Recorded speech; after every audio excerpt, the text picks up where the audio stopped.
naman ay graduation niya. Susunod.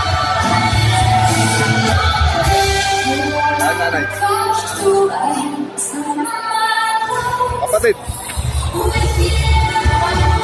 Ngayon nga mga idol, hawak na ni Crisnel yung kanyang mga award at diploma.